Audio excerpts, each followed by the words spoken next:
Hi everyone, good evening. Can you please help me know if I am audible and visible both to you guys?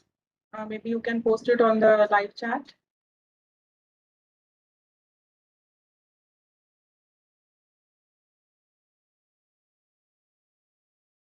Hi Rashmita. Hi Dr. Purushottam. Hi Deepa. Hi everyone. Am I visible and audible to you all? If you can just let me know.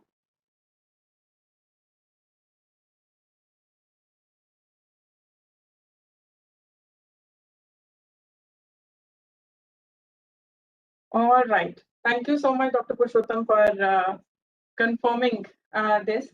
So guys, we get started. I'm feeling super happy to be in the midst of all of you. And of course, today's live webinar is because of the requests and a lot of demand that I received from you all only during the classes that I teach over weekends under the aegis of IPSC Academy. These classes are related to preparing the aspirers on how to crack patent agent examination, how to crack that code. And in few minutes from now, during this presentation, I'm going to share with you some of the statistics. I'm also going to share with you some important strategies which you must all implement while you all are preparing for the exam. Especially when there are 2 months only left, there is a bit of curiosity, there is a bit of nervousness, where people have been asking me at least two common questions are there. One is, there are only 2 months left. Is it really possible to crack it now if we start studying now as well? And second is that if we don't have a substantial number of experience in the field of IP, or else if we have absolutely no experience in the field of IP, is it possible for me to crack the exam? So there are certain such questions which many of you have, and my endeavor would be to help crack some of the, address some of those questions. So let's, okay. What I wanted to first of all take you through with is some of the past year results as to how many people have been able to pass, what has been the pass percentage over a period of years, is it going up, is it going down? So with that, I just try to find out some of the past year results from the internet, and I could get for 3 years, 2013, 16, and 2018, which shows that there is sometimes a dip, sometimes a peak. And over a period of time, people have been able to witness that sometimes there are large number of people who are taking up the exam. Sometimes it is very few. If you just look at 2013 question paper and the results announced during that time, you would see that the pass percentage was only 25%, and close to 75% people failed in the examination. And this has been the trend over a period of years, where you can, one may safely say that between 25% to 31% is the pass percentage only. So the pass percentage is quite low, barring the exception for 2016 year, which is where we could see that the total percentage of people who cracked the exam was close to 77%, 76.6% to be more precise. So 2018, if we look at, which was just the paper which was most recent, just before COVID times, and there were total number of 4,258 people who appeared for the exam, out of which total number of the percentage of people who passed were 31%. So it's very, very low percentage.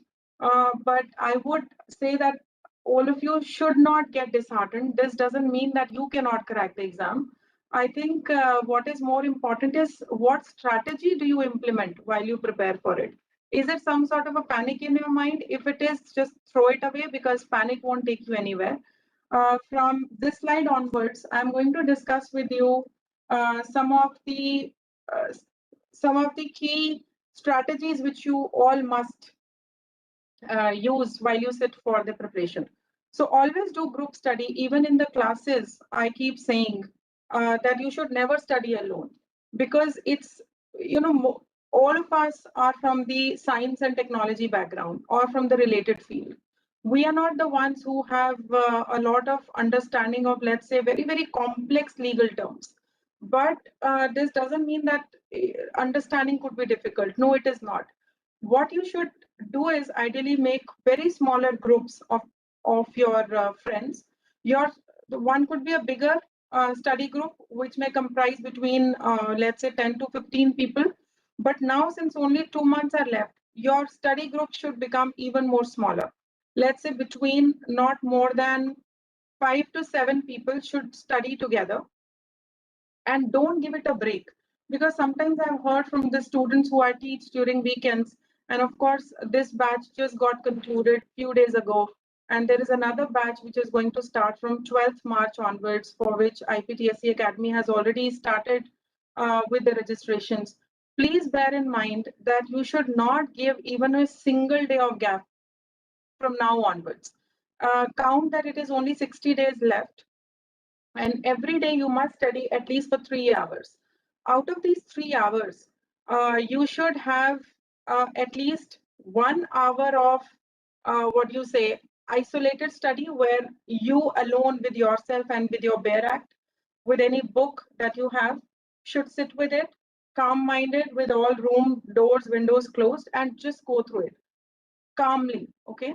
And in the same day, keep 1 hour to 1.5 hours of group study. So it is a hybrid model that you must now start following for sure. I mean, be a little strict on yourself. If you have lots of work, we understand you have a lot of work. There are 10 other things that may, take your brain share. But now it's just your passion which is going to help you. And so the crux of point number 1 is that don't give even a single day of break. Study every day. Your isolated study plus group discussion is what is most important for you to do. Second is, you should always read ACT with the respective rules together. Don't go just, you just pick up, let's say, an ACT and you forget about rules. No, it won't help. And more so, try to pick up manual of patent practice and procedures. If you really get time, if you can study in a day for more than 3.5 hours. If you cannot, then at least just review your act along with the rules. See, what happens with the manual is, and especially when we are fully aware of the fact that it is only 2 months left, manual is a book that runs, which created by Indian Patent Office. It runs into more than 400 pages. It's like an ocean, right? If you have not studied as much earlier in the previous months, and you have just started to study, or at least your regime has become more disciplined now, then I would request that you just confine yourself to reading ACT and the rules together. And in between, wherever you get stuck is where you can just start looking at the manual of patent practice and procedure. That is going to help you. So you have to read 3 things together in one go. If you don't have a printout of MPPP, you can get the printout. You should have a hard copy of the act and the rule right in front of you. Third is that use memory cards, use mnemonics, use graphs and charts. These should ideally be created by you when you are studying, right? It is one of the most easy way to crack the exam, wherein you decode the sections and rules in your own way. Meaning you have a chart paper where you create graphical representations, you have mnemonics. I can at least tell you that in the classes, in the first batch, during weekends, when we all used to study together, I used to teach, and there is a group of excellent number of students that I got, very enthusiastic, and we were discussing mnemonics all together. We could create mnemonics for section 25, pre-grant opposition, and section 25-2, post-grant opposition. Also, one of the batchmates, one of the students created mnemonics. I think her name is Sushma, a very bright child again. She created mnemonics for section 64. Similarly, there were several graphs that we studied during the classes. And this really helps in understanding the section in a time manner, because there is certain sort of time which is an obligation both on the examiner, on the controller, on the applicant, And in order to memorize those timelines, in order to memorize those fee structure, it is always important to have a flow chart. I'm sure if any of you have your instructors or you have joined some classes, I'm sure these are being discussed, but you should still create your own mnemonics and graphs, because you would know your work better than anybody else. Fourth is never go section by section. This is the question that keep coming in the classes. It's like an eternal question that everyone asks. Should we start from section 2 onwards and go up till section 160, right? There are 163 sections total in the Parent Act book, in the statute book. Should we start right from the scratch and go until the end? So, well, that is not the right way to study at all. You should not go section by section, go concept by concept. For example, in class 1, which I took, we started with the concept of anticipation. That is where we started talking about section 13 of the Patent Act and related section, which is exceptions to the anticipation. And we studied from section 29 to section 32 also. And there were several other sections that we discussed when we were discussing about concept of anticipation. Similarly, pick up a concept of compulsory license. And that is where you have to study the sections starting from section 83, 84, 85, 86. So from section 83 till section 92A. So this is how you must take your steps while you're progressing for your in your preparations. Sorry. Point number 5 is the next strategy is don't mug up the language.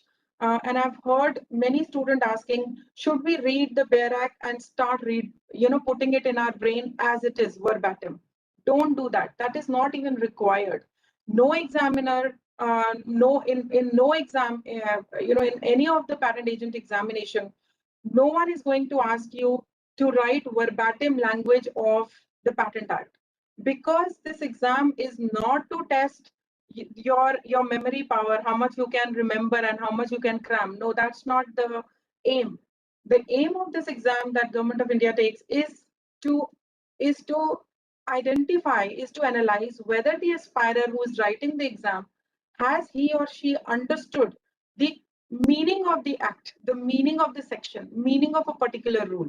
So the moment your concept is clear, the moment you know that what is written in the section and you are able to decode it in your own language, that is it that you just need to prepare. So no mucking up, no cramming is required, which is one of the best things. Unlike law examination, if you've been doing LLB or LLM, you may be asked to, memorize a lot of things. But good thing with regard to the Indian Patent Agent examination is that you don't have to memorize verbatim language of the Act. So I think if you have a group study, if you have a smaller group of, let's say, 5 to 6 friends, you have got a good sync up with them. They are all in the common page. And of course, in the group study, try to find out 1 or 2 people in the group who can always challenge you. Challenge you meaning they can be the devil's advocate. For example, if for you there is a certain interpretation of the act that you may have come up with, or a certain interpretation of the section, one of your friend in the group should be able to challenge you and say, no, I think the meaning is that, because this group discussion that happens this way, because if there are everybody is saying, yes, ma'am, yes, sir, yes, friend, yes, that won't help, right? You need someone who can challenge your understanding and give you some new leash of life, some new angle to think about the new interpretation of the act. So just to give you an example, in the class, we were discussing about section 140, and it was section 140 subsection 3. I believe there was a word written determined. And determine is a word which is an English word generally, and we all know the meaning. But the meaning of determined came out to be something else, right? And everybody was discussing, is determined equivalent to termination, or is it something else? And there were so much of a lively discussion and debate. So those are the kind of people you must have in your group, okay? So this is what I wanted to present as far as this slide goes. Now let's go to the next slide. Well, this is the most important slide for me when I'm always explaining to others as to how to crack the exam. See, there is certain type of a code. Code meaning you should have a clarity in your mind as to how many marks do you want to secure per paper. Okay, so let us first understand. I just picked up 2018 question paper pattern.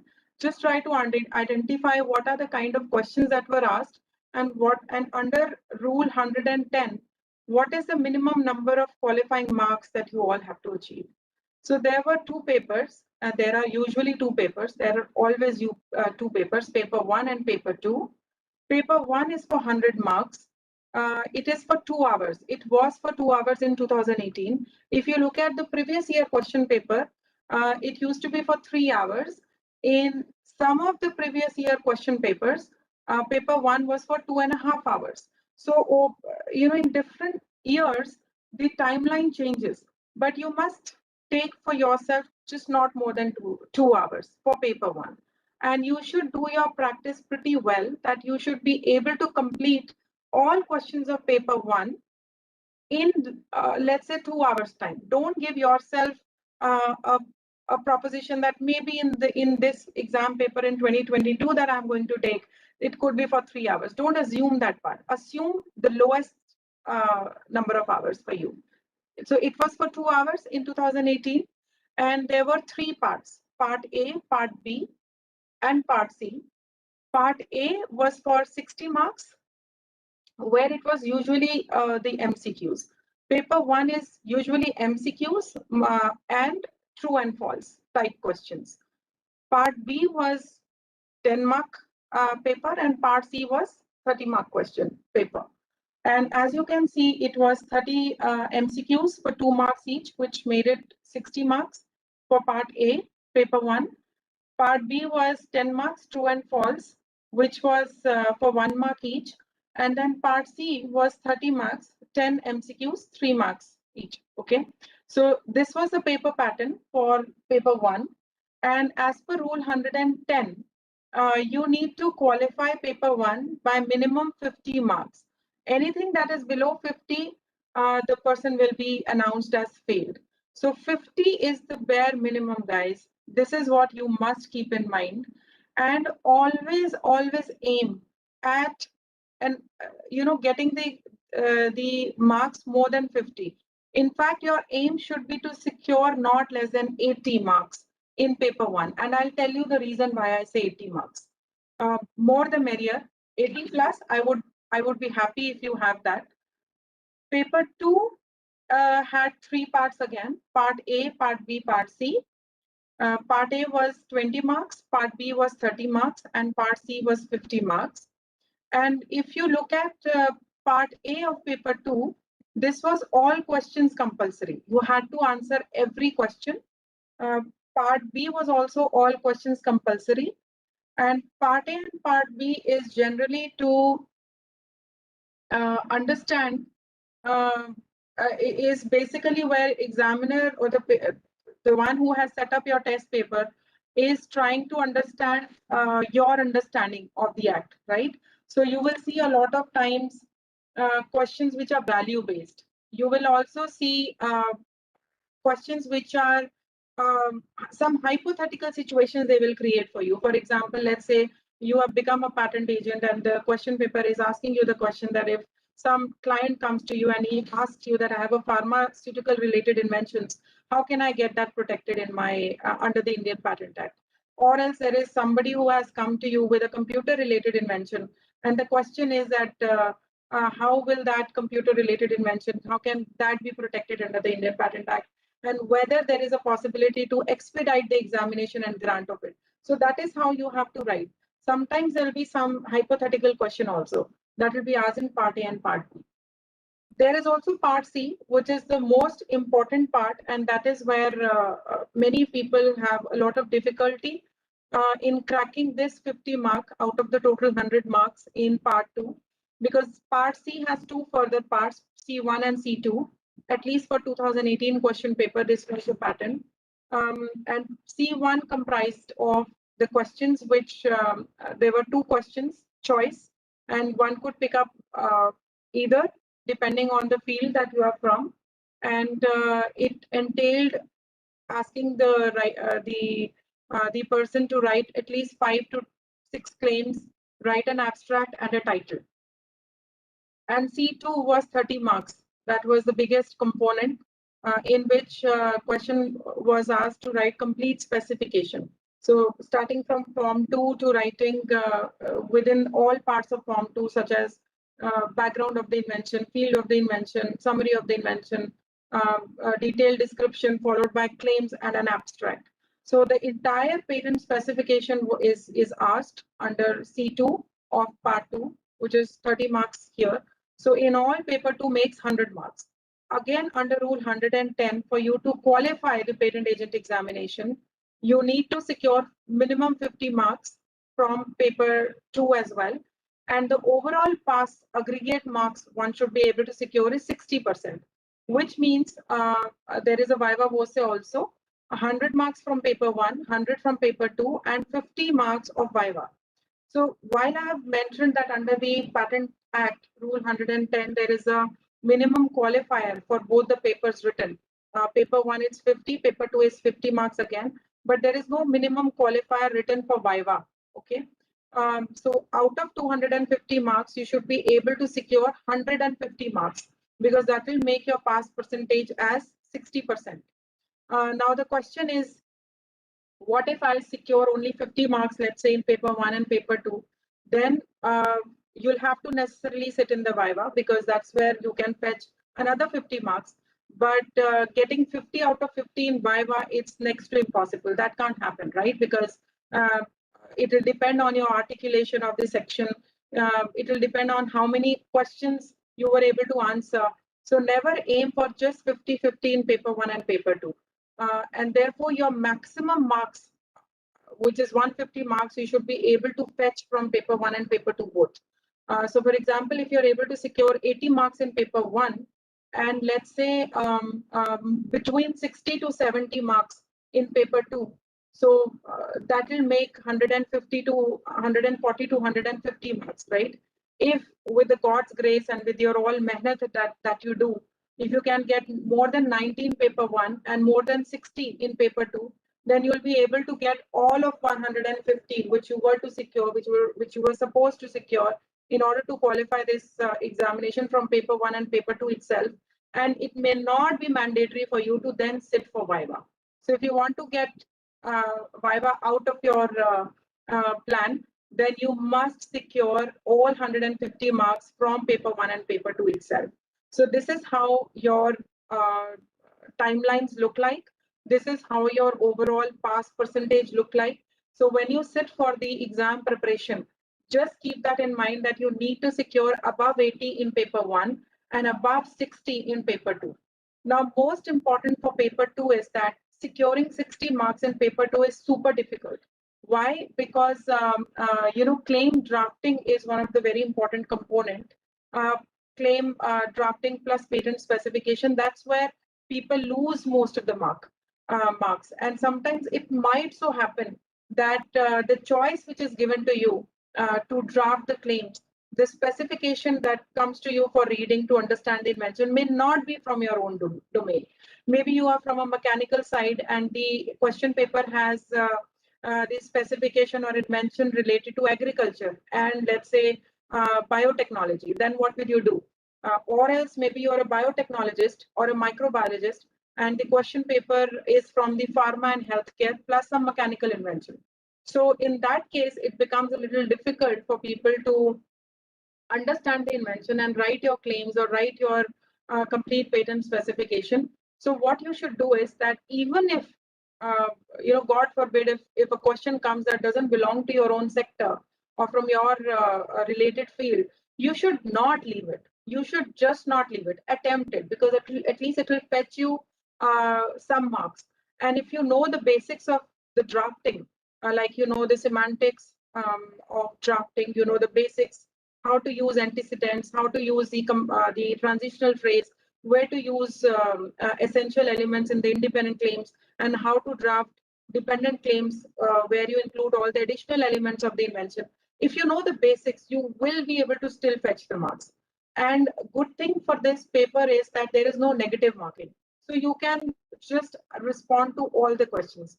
And In paper 2, for sure, you should not leave any question unanswered. And that is the only way how you can aim at securing more than 60. I have seen some of the students who I used to teach earlier as well. They left one question which was 30 marks because it was not related to their field. So that's the biggest mistake that anybody could do. So don't leave any question from paper 2 and paper 1 both. Attempt all. That's the only way how you can crack the exam with the best qualifying marks. So I think this was with regard to this slide. Let's move forward. There are certain questions, like when I started, I told you some of the questions that I usually receive during the class as well. The first one is, only 2 months are left. Can I still crack this exam? And the answer is yes, by all means. Even if you start your preparation starting from 1st March, it should just be perfect, right? All you need is, as I already said, 1 hour group study, or you can now shift. You have 1 hour your self-study and 2 hours of group study. You can also just turn it around. It could be other way around as well. All you need to do is that you need to be consistent in your reading of the BEAR Act, the rules, both group study as well as your self-study that you must do. And understanding Patent Act is not a rocket science. It becomes a rocket science if you're missing your planned study, if you're not disciplined enough. Okay. Next question is that can I crack the exam if I have no experience in the field of IP, or I have no substantial experience in the field of IP? Well, it really doesn't matter whether you have any experience in the field of IP or not, or whether you have substantial year of experience in the field of IP or not. Let me just give you my own example. When I started my work, my job, I was in the IP field, let's say, for not more than a year or so.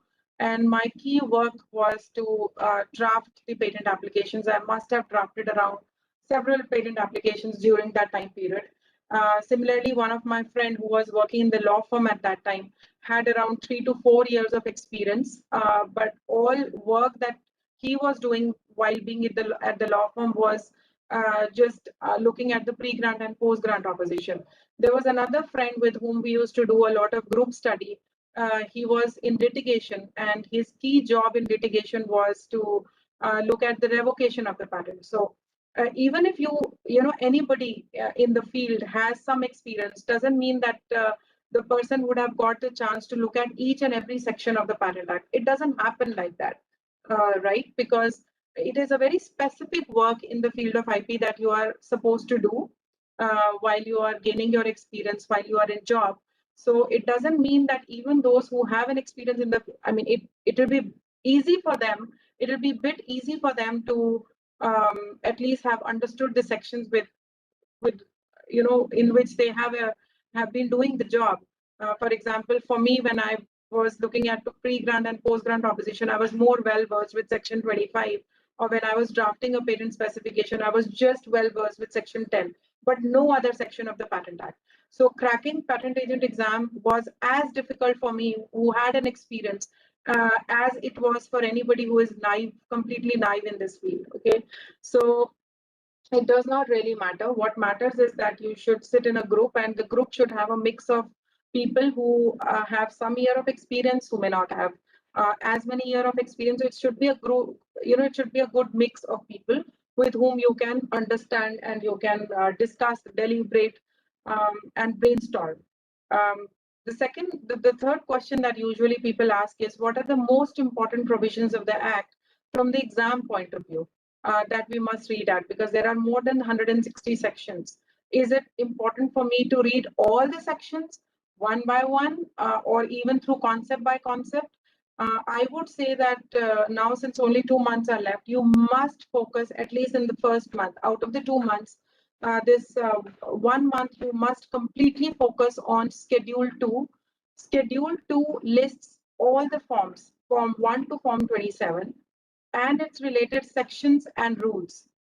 Okay, at least any section and rule which is linked to these forms from 1 to 27, you must learn by heart. Okay, this will help you crack paper 1 and paper 2 part A and part C for sure. So if you don't have enough time left, at least go through these forms and the related sections and rules. This is the bare minimum that you do at least for the first month. Then in the second month, keep at least 10 days for revision, where you will have to go through all the handy notes that you may have prepared, whatever your instructor may have told you to go through, and keep another 15 days or 20 days, let's say, to read other sections of the Act. But for now, just focus on Form 1 to 27, Schedule 2, which list all the related sections and rules pertaining to these forms. Okay, then let's move to the next one. How do I start my preparation? Now, the question is that, okay, you have told me the strategy, you have told me, what all things I should be going through. How should I now start to study, right? So first is don't panic. Okay, panic is something which is just not good. First of all, understand, like I said, Patent Act is not a rocket science. If you were doing law, when I did my LLB, I remember for each semester, there were at least 5 apps which we were supposed to study in 6 months' time. Okay, it was 5 different acts from all around. You know, there was Hindu law, there was a Muslim law, there was a corporate law, there was a competition law, so many laws in just 6 months of time. All you have to do is just read one act, Patents Act. That is it, nothing else. You have a very focused attention. All you need also a very good instructor who can be part of your journey in the process of your learning, who can be with you as a mentor, as a teacher, as a mother, as a father, whoever, as a friend with you, an instructor who himself is a patent agent, right? This is all you need.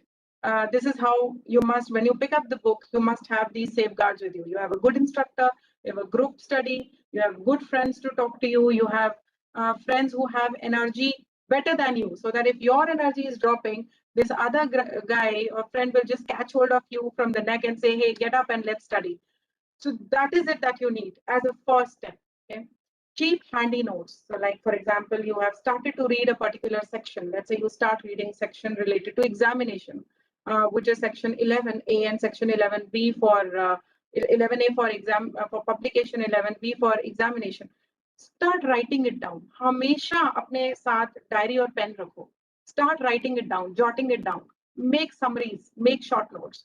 Now, what is the second step? How should I study? Your second step should be pick up the past year question paper. So, which means even before you pick up your, let's say, Bare Act, you must learn, not learn, but pick up the past year question paper. Just have a reading, you know, a leisure reading, because that will give you an understanding of what are the kind of questions that are asked during the exam. Once you have an understanding of the type of questions, then now if you pick up the Bare Act, you will start mulling over the act or the sections in that light. तो अगर आपको पता है कि पिछले paper में या पिछले 10 साल में मैंने जब पढ़ा तो इस तरह के क्वेश्चंस आ रहे थे, if you have understanding of the kind of questions asked, तो फिर you will start reading the section in that perspective. तो गड़बड़ क्या करते हैं लोग, वो Bare Act उठाना शुरू कर देते हैं and it is so boring for them, they might just sleep over for hours. And when they wake up, they'll find themselves still on the same section. So ये मत करना. At least past 3 to 4 year question papers pick up. 2018, 16, whatever were the previous question paper, at least past 4 years, pick up and just go through it. Just see what are the kind of questions asked and then start reading. So this is how your preparation should start with. The third is focus on interpretation of sections. The language of these Patent Act might appear to be very complex. In fact, the way it is written, sometimes in some of these sections, it is so longer sections and it is so complex with some punctuation here and there. It becomes sometimes very difficult to understand what section is saying, what it is conveying. So don't go by the language, go by the intent of the legislature. Sometimes one of the best way to understand why this particular section is in the statute book is to understand the history. right? कि पीछे क्या हुआ था that led this section to come in. For example, there is section 3K, there is section 3D. Section 3D is related to prohibiting the improvements, patenting of improvements. Why did it come? It came primarily for the pharmaceutical area. And while we were contemplating on section 3D in one of the class that I taught, the batch, when I was giving the legal history, that it was all because of pharma sector, that government of India wanted to make sure that there is no evergreening, and primarily section 3D is applicable to pharma. There was one smart student in the class who then found out one case law wherein section 3D is also used for telecom sector. So this is how you must understand what the interpretation of section could be, to understand the legal background of that particular section, and then contemplating what it is trying to say. Your instructor would also give you a handy notes and also will give you the true meaning and the understanding of that section. This is how you must learn. As I said, don't mug up, just understand and interpret. Fourth is practice claim drafting. See, like I said, paper 2 part C is all about patent drafting. It's all about claim drafting. At least दिन में एक बार or at least alternate day, pick up one draft of the patent, already granted patent or even the published patent. Look at how the claims are written. At least from your sectors, let's say you are from mechanical background, pick up 4 patent drafts from mechanical sector and start reading it. Then you pick up 3 more for your for testing your knowledge as to now are you able to write the claims or not.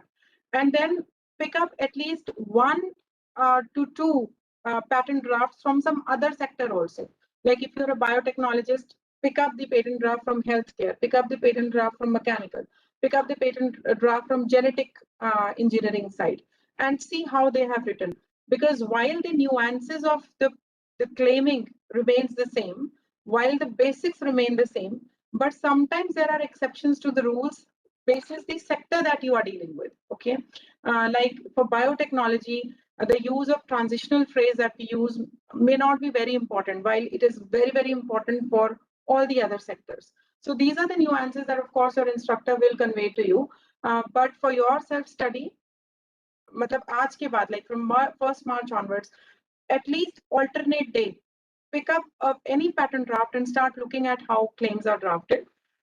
Related to the basics of the claims that you must understand. Pick up any good book that you want to have, and then I'm sure if the book carries how claims are to be drafted, or your instructor must have told you, accordingly you must start practicing it. So these are the 4 basic things that you must understand. Don't forget to pick past year question papers and then start your reading, and then practicing your patent draft as well, coming from different sectors. Okay, next is some important links that you all must be aware of, and you must have it as handy, ready reckoner for you wherever you go. You must have Bear Act and the schedules. These you should buy from the market, the Bear Act provision book, and you should have it handy, something to hold, something to mark with the paper, with the highlighter whenever you're going through any section.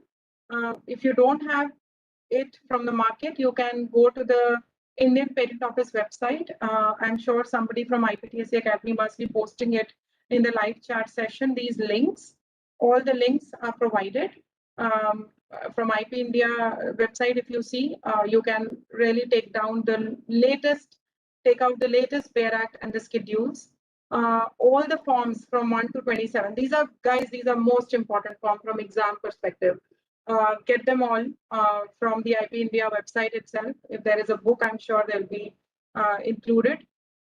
There is a particular link that I have provided from IP India website only, from Patent Office's website, and I'm sure in the live chat, somebody from IPSC Academy must be posting all of these links for all of you. Schedule 2 is where I said all the forms are listed from 1 to 27, including the particular fee and the sections and the rules. You must have it handy. I think it's just not more than 2 pages.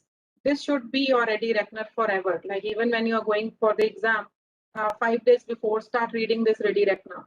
Keep it in mind, because paper 1 is all about seeking which form, which section, what fees is being asked in paper 1. and then you must download all, if not download, at least review past year question papers. All the past year question papers are available in this on this website, and this is how it looks like. Patent Office has uploaded all the past year question papers from 2000 onwards till 2018. You will see it all. There is paper 1 and paper 2. Both the questions are listed for you all. There is also an answer key just for paper 1, but not for paper 2. But paper 2 is most important, right? There is no answer key, but at least it will help you understanding how paper 2 looks like. What were the answers to paper 1? So the link that I shared with you here, this link will take you to all these past year question papers that you must go through. At least go through the question paper from 2010 till 2018 onwards. There are only 5 sets, right? And if you have more time, if you are ready to devote more time in your everyday's study regime, then you must go through a bit previous question papers also. But 2008 onward should be good to go for now. Now, mistakes that one should avoid while writing the exam. Now, imagine that you have gone to the exam paper and you are sitting over there and you are now writing the question answers. So what are the mistakes that you must avoid? See, कई बार क्या होता है ना, बच्चे जो होते हैं वो जब paper 2 attempt करते हैं, see paper 1 में तो there is nothing for you to write, it's only the MCQs, you just have to pick the correct one and the wrong one, whatever. अभी जब पेपर 2 की बात आती है ना, तो लोग लंबा लंबा लिखना शुरू कर देते हैं. You know, they start filling the papers, the exam sheet. वो नहीं चलेगा, ऐसा नहीं होता. Because imagine वो बेचारे जो एग्जामिनर बैठेगा आपके पेपर को चेक करने के लिए, do you think the other guy has all time in the world to just go through the answer sheets of thousands of all of you? नहीं ना. So make life easy for him and make life easy for you. What you have to do is, suppose there is a value-based question, there is a hypothetical question to which there are certain sections related, and you have to list them out. List them out in the bullet forms. Okay? Bullet, small paragraphs, and put the entire timelines, or if there is a flow chart, put it in that graphical format. Graph लिखने से क्या हो जाता है, flow chart बनाने से क्या हो जाता है, the examiner who is reading your question paper feels it easy, right? Okay, he also feels, okay, this guy has all understanding, this is how he has given to me in a summary form. So agar to if there is a question of, let's say, 4 marks to 5 marks, half a sheet is good to go by. And if it is a question of 10 marks, then you start including graphs, pictures, pictorial graphs, some sort of a flow chart, and put everything in bullets. Okay? If let's say there are 4 things that you want to convey to the examiner on that question, put 4 bullets and then put sub bullets. तो कभी भी ना ऐसा, ये कोई law का exam नहीं है कि आपका knowledge will be tested basis how much you can write. It's not like that. It's a very, very technical paper. It's something which is testing your sharpness, कि आपको understanding हुआ कि नहीं, whether you were able to understand the question very well and whether you have understood the section of the Bayer Act very well.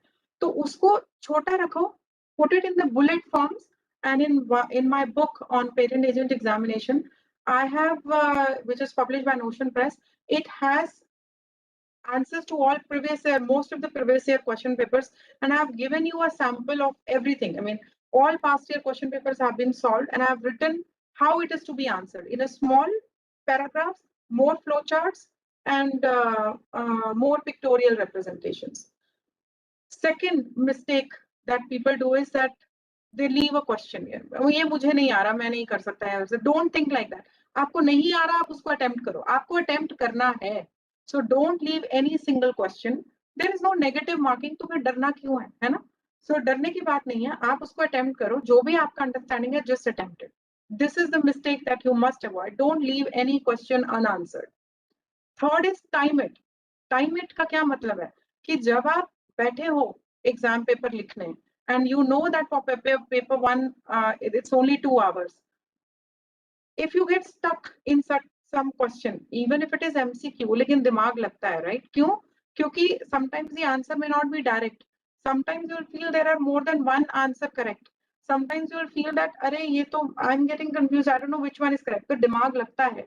लेकिन अगर कहीं अटक जाओ, if you get stuck in some MCQ, move ahead. come back to it at a later stage. Time का पूरा ध्यान रखो, right? It's only 2 hours, let's say, you get for paper 1 to complete, and there are so many MCQs that you have to answer to. एक के पीछे पड़ जाओगे तो बाकी रह जाएंगे. So go through it, go to each one of it. नहीं आ रहा, skip it, and once you are left with few time, last 15-20 minutes keep for you to go back to the questions that you left unanswered. Okay, time it. Similarly, for paper 2, time it even more efficiently. You have only 3 hours, guys. Okay, and God forbid if it is for only 2.5 hours, like it is seen in the previous year question papers, it will be a mess. And therefore, keep complete 1 hour, full 1 hour to answer part C of paper 2. So there are part A, part B, part C for paper 2 also. Part C is the 50 marks. मतलब आधा जो marks है, so out of the whole marks, 100 marks comes from part C. So part C को give the most important 1 hour for you to draft the claims, draft the whole specification, because at least to understand the invention will take you good 20-25 minutes for sure. Even if it is from your own sector, 25 minutes तो कहीं नहीं गए. To understand, to grasp कि examiner ने क्या specification दिया है, what invention has come to me to understand and to write a claim for. तो paper 2 के लिए 3 hours, let's say you have, out of which if you must keep 1 hour for part C and another 2 hours for part A and B of paper 2. Okay, this is how you must work around. And if you get stuck, certainly go ahead, just move ahead. उस पे चिपक मत जाओ किसी एक question को, move ahead and then come back at a later stage. So this is how you must time it properly. Next is in paper 2, there is a descriptive question, right, of 10 marks, let's say. In that paper 2, examiner will ask you to write specific section and write fees also. तो fee भी मांगी जाती है उसमें, पूछते हैं कितना fee है. And if you look at schedule 1 and schedule 2, the whole schedules are have a complete list of various fees. Now for a human being, it may not be easy to understand and write and memorize all fees for each and every step. Like there will be a fees for examination, early examination, there will be fees to file certain sort of forms, there will be fees for early publication, there will be fee for claim, there will be fee for number of pages that you file. तो हर एक फी को तो याद रखना जरूरी नहीं होता है, लेकिन जब आप एग्जाम पेपर में बैठे हो, if suppose you forget some sort of a fee, that what was the fee, I'm not able to memorize, say as write the fee as per schedule 2 and full stop. लेकिन ideal way is and in order for you to fetch the best marks, because paper 2 is subjective na, so it will depend on your articulation. Try to memorize fees as much as possible. What kind of fees generally asked for? They'll ask you to calculate the fee. Suppose they'll say, okay, there is your client who has come up with 30 pages or 31 pages of the patent specification, and there are 15 claims. Okay, you should know that for pages up till 30 and till 10 claims, there is a standard fee. But page above 30 and claim above 10, there is an additional fee. At least you should be able to memorize that part of the fee structure from schedule 1 and schedule 2 for sure. There is, in past year question paper, there were used to be question of calculating the fee. So agar aapko fee malum hi nahi hoga, to how will you calculate? And the calculation usually happens only once, which is only in one type of a situation, which is number of pages that your client has asked you to file for and number of claims that it entails. For rest of the fee structure, the most important that you must remember is related to examination, early publication, and if somebody is filing opposition, section 39, foreign filing, if there is a fee, just understand if there is no fee, there might be a confusing question that provide a fee. Then you must know there is no fee related to this particular form filing. So ऐसा वाला जो descriptive type question होता है, which has marks more than 10 or marks more than 5, either the examiner will himself ask you to write the section and the related fee. You must yourself, as a person, as an aspirer, you must yourself write the particular section. Okay, suppose एक question आया है जिसमें लिखा है कि your client is wanting to get early publication. Okay, Is there, which is the relevant section to it? Mention whether it is possible for him to early publish his application or not. Let's say if he has displayed his invention in some public forum. तो वहां पे आप अपने आप से वो section number लिखो, क्योंकि सेक्शन पार्ट 2 और part 2 of the question paper is all about making sure that you convey to the examiner or the one who is going to check your question paper कि आपने पढ़े हैं section और आपको मालूम है कि this concept is related to this section. So mention section and fees for sure. वो गलती मत करना कि आप लिख के ही मत आओ, okay? लेकिन ये भी गलती मत करना कि आप wrong fee लिख के आ जाओ. अगर आपको suppose you get stuck in some fee and you don't know what fee is related to this particular form, mention the fee as mentioned in schedule 2 of the patent act. Khatam. But don't make it a habit. For every question, if you start doing it, then how will you prove to the examiner that you have read your work very well, read your act very well? As a patent agent, you are supposed to know the basic fee structure for sure. Okay.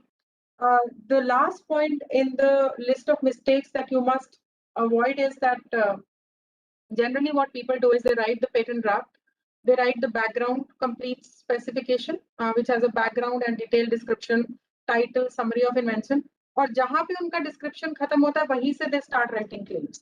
तो वो नहीं करना है. Claims are always written on a new page. Let's say you have one page on which there are 3 pages you have to write. Let's say you have written over 3 pages all these complete specification, और उसके बाद last page में there is 75% of the page is still left empty. तो ये मत सोचो अरे ये तो go green मैं हूँ और मैं नहीं छोड़ूंगा ये and I need to fill it up, I don't want to waste any page. ऐसा नहीं चलता है, because in this you are being tested कि there is a manner in which we write claims. There is a manner in which we draft the whole spec. So leave that page there and start writing the claim from a fresh new page. And then end your claims with the signature of the patent agent and the name. Okay, like if you're writing, let's say your name is X, you'll say, okay, my name, and then you put the signature. So this is how you end the claim with, and then write on the next page the abstract. So that is how your complete 30 marks ka question will be completed, right? So new page, say start the claim draft, and the last page you keep for the abstract, and end your claims with your signature and your name. So this is how you must look at, and how generally you must respond is, of course, I've listed it in my book also while giving answers to the past year question papers. Start with form 2, because it is the form 2 in which you file your complete specification and then you write the claim. So you must start with the Patents Act 1970 in bracket 39 of 1970, and then you write the preamble, you put the address and name, and then you start drafting the title and then the further features of the complete patent spec. So these are the mistakes that you must avoid. If you avoid these mistakes, I can assure you, you can crack the exam. Okay, then we go to the next one. What are the key learnings? What are the take-home messages? Message from the entire discussions we just had until now is that don't panic. Be disciplined. अपने ऊपर थोड़ा आपको harsh बनना पड़ेगा. Don't give yourself a leeway कि अच्छा आज skip करते हैं study. No, be harsh on you. Imagine yourself to be a third party and be your own teacher. Give yourself a stick on your hand if you don't study in a particular day. थोड़ा कम so don't panic. Okay, it's just one act that you have to go through.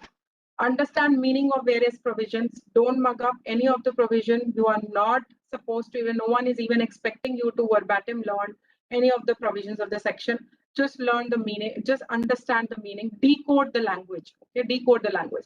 Be proactive in your claim drafting. I mean, don't leave it for last days. Last mein main wo kar lunga ya kar lungi. No, right from beginning, 1st March onwards, let's say only 2 months are left for you. Start drafting on your own, and then sit in a group and see how drafts look like. Pick up past year, some granted patents and publications to look at how it works. Join some group discussion. Okay, there are online lot of group discussions happening.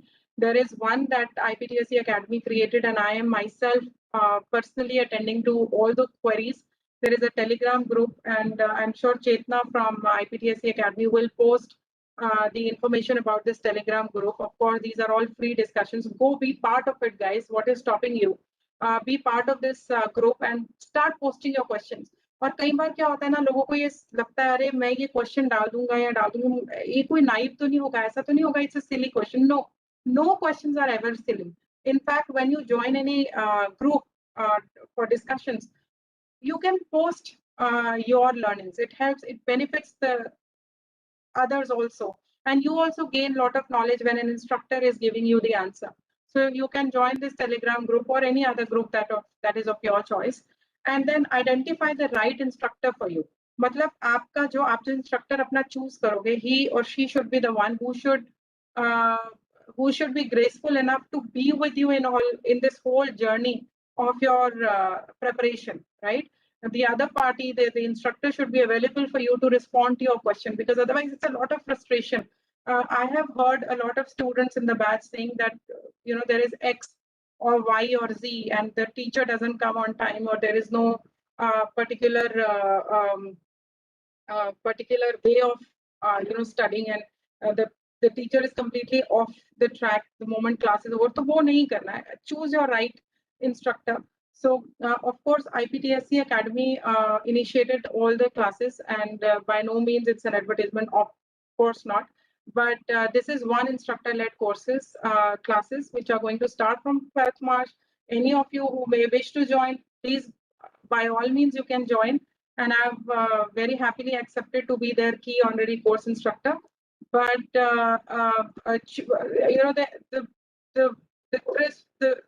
final thing that I wanted to say is that choose your instructor wisely. He or she should be part of your entire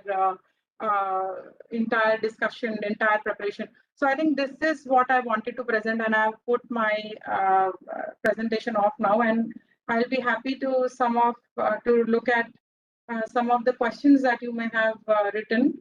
Let me just go through them one by one. Okay, so there is a question from